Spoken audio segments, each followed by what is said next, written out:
Perkenalkan, nama saya Anjar Sapu Jagat dari kelas P, NIM 2019-2069. Terima kasih atas waktunya. Di sini saya akan menjelaskan tentang ketentuan dan praktik royalti dalam hak kekayaan intelektual. Definisi royalti. Menurut Peraturan Menteri Keuangan Nomor 67 Tahun 2016, royalti dan biaya lisensi, selanjutnya disebut royalti, adalah biaya yang harus dibayar oleh pembeli secara langsung atau tidak langsung sebagai persyaratan jual beli barang impor yang mengandung hak kekayaan intelektual. Dan menurut Undang-Undang Nomor 28 Tahun 2014 tentang Hak Cipta, royalti adalah imbalan atas pemanfaatan hak ekonomi suatu ciptaan atau produk hak terkait yang diterima oleh pencipta atau pemilik hak terkait. Selanjutnya, tentang definisi tentang royalti, menurut Undang-Undang Nomor 16 Tahun 2016 tentang paten, royalti adalah imbalan yang diberikan untuk penggunaan hak atas paten. Dari definisi-definisi di atas ditarik kesimpulan bahwa nilai tertentu yang dibayarkan kepada pemilik hak kekayaan intelektual atas kenikmatan ekonomi dari suatu hak kekayaan intelektual yang besarannya disepakati oleh para pihak untuk kurun waktu tertentu. Hak kekayaan intelektual. Hak kekayaan intelektual terdiri dari ciptaan yang diatur dalam Undang-Undang Nomor 28 Tahun 2014, ada desain industri diatur dalam Undang-Undang Nomor 31 Tahun 2000, ada desain tata letak sirkuit terpadu yang diatur dalam Undang-Undang Nomor 29 Tahun 2000, ada juga merek Undang-Undang Nomor 15 Tahun 2001, paten Undang-Undang Nomor 14 Tahun 2016, rahasia dagang Undang-Undang Nomor 30 Tahun 2000, dan varietas tanaman Undang-Undang Nomor 29 Tahun 2000. Kemudian pengertian tentang hak cipta.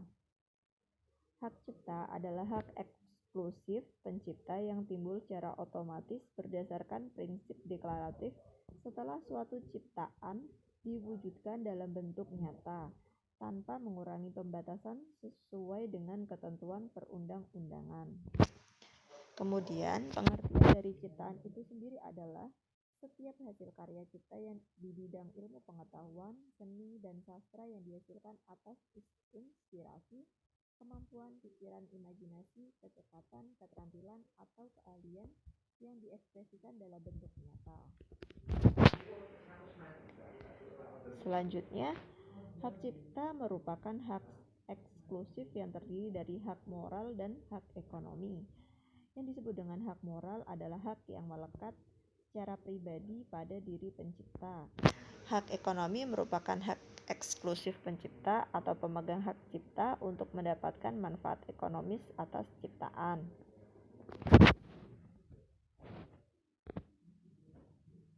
Selanjutnya, hak terkait adalah hak yang berkaitan dengan hak cipta yang merupakan hak eksklusif bagi pelaku pertunjukan, produser, fonogram, atau lembaga penyiaran.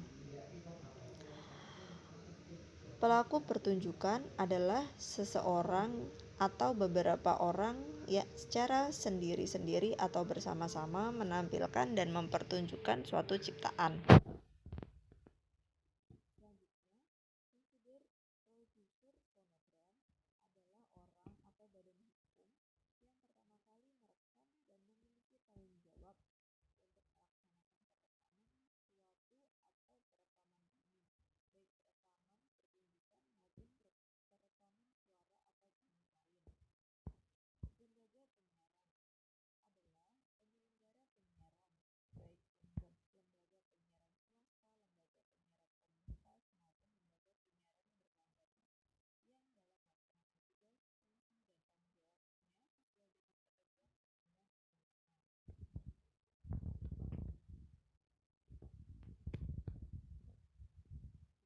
Tentang desain industri.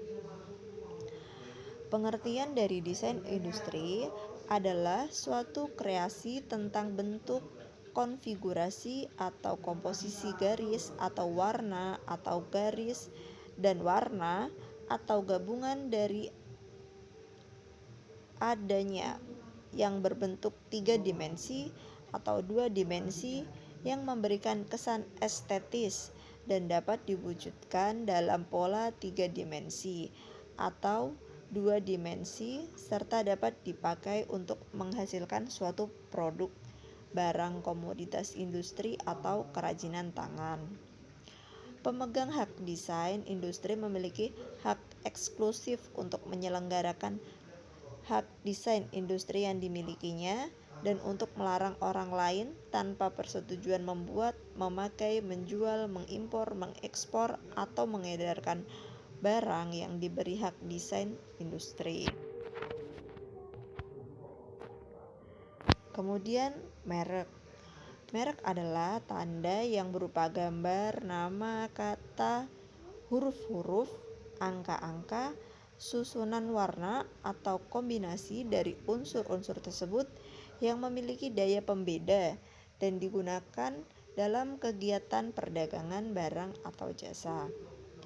Hak atas merek adalah hak eksklusif yang diberikan oleh negara kepada pemilik merek yang terdaftar dalam daftar untuk jangka waktu tertentu dengan menggunakan sendiri atau memberi izin kepada pihak lain untuk memberi izin kepada pihak lain untuk menggunakannya.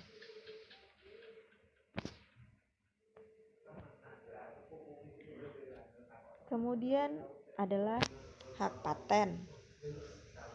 Pengertian dari hak paten adalah hak eksklusif yang diberikan oleh negara kepada inventor atau penemu atas hasil invensinya di bidang teknologi yang untuk selama waktu tertentu melaksanakan sendiri invensi tersebut atau memberikan persetujuan kepada pihak lain untuk melaksanakannya. Invensi.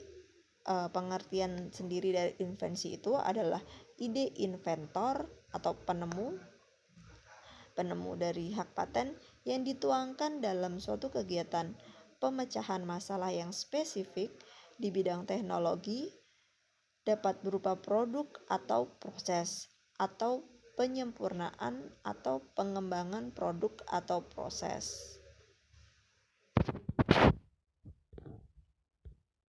Selanjutnya, syarat invensi yang dapat diberikan paten. 1. Memiliki kebaruan.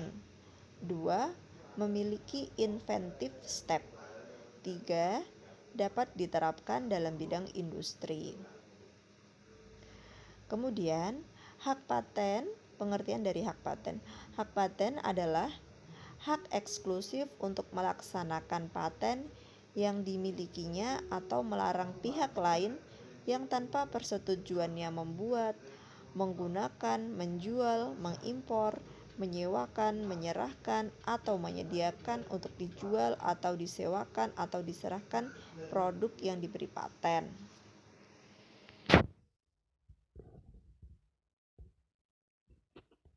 Kemudian berpindah dengan rahasia dagang.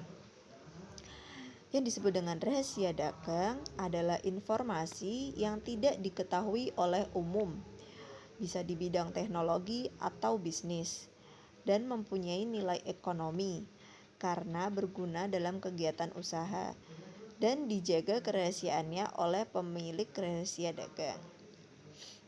Pemilik rahasia dagang memiliki hak untuk menggunakannya sendiri atau memberikan lisensi kepada pihak lain atau juga melarang pihak lain menggunakan rahasia dagang atau mengungkapkan rahasia dagang kepada pihak ketiga untuk kepentingan yang bersifat komersial. Kemudian, perjanjian terkait pengaturan royalti. Beberapa perjanjian yang mencakup ketentuan tentang royalti, yaitu ada perjanjian lisensi. Saya ulangi, beberapa perjanjian yang mencakup ketentuan tentang royalti, yaitu perjanjian lisensi merek, lisensi hak cipta, lisensi paten. Kemudian ada perjanjian waralaba, perjanjian distributor yang terdiri di distributor barang dan distributor film dan lain-lain. Kemudian selanjutnya hal-hal yang harus diperhatikan di dalam suatu perjanjian terkait royalti. Adanya hak kekayaan intelektual yang sudah terlindungi, jangka waktu lisensi, besarnya royalti yang bervariasi, lamsam atau berdasarkan omset per tahun berdasarkan net profit, kemudian beban pajak, tanggung jawab hukum, dan lain-lain. Selanjutnya, isu-isu atau masalah-masalah dalam sengketa terkait royalti. 1. Adanya formula perhitungan royalti yang tidak sesuai. Kedua, lisensi atau waralaba lebih lanjut atau sublisensi atau sub-franchise. Ketiga, perubahan besaran royalti dan lain-lain. Terima kasih atas perhatian saudara-saudara. Demikianlah presentasi dari saya tentang ketentuan dan praktik royalti dalam hak kekayaan intelektual. Atas perhatiannya saya ucapkan terima kasih.